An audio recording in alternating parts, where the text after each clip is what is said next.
ધારી નગરપાલિકા દ્વારા નગરપાલિકા હસ્તકની જમીનમાં થયેલા દબાણ દૂર કરવાની નોટિસ ફાળવવામાં આવી છે। ધારી નગરપાલિકા દ્વારા સરકારની વિવિધ કલમ અન્વયે નગરપાલિકાના કાર્યક્ષેત્રમાં આવતી દરેક જમીન ઉપર થયેલ ગેરકાયદેસર બાંધકામ, રસ્તાઓ તેમજ સરકારી જમીન ઉપર જે દબાણ કરવામાં આવ્યું છે તે તાત્કાલિક અસરથી દૂર કરવા માટે નગરપાલિકા દ્વારા ધારી શહેરમાં દબાણકર્તાઓને નોટિસ આપવામાં આવી છે।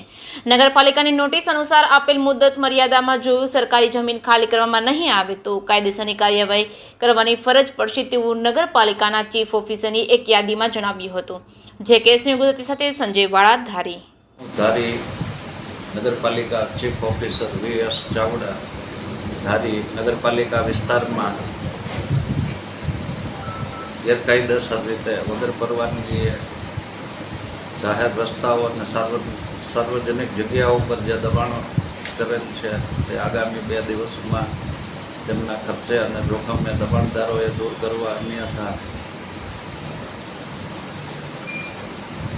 દબાણ જાહેર નોટિસની મુદત પૂરી થયા બાદ કોઈપણ તારીખે અને સમયે દબાણદારના ખર્ચે અને જોખમે દબાણો દૂર કરવામાં આવશે। સર, આ દબાણ દૂર ન થયા હોય તો એની શું કાર્યવાહી કરવામાં આવશે? એને ખર્ચે અને જોખમે દબાણ દૂર કરવામાં આવશે અને જે કંઈ ખર્ચ થાય એનું બિલ દબાણદારને આપવામાં આવશે।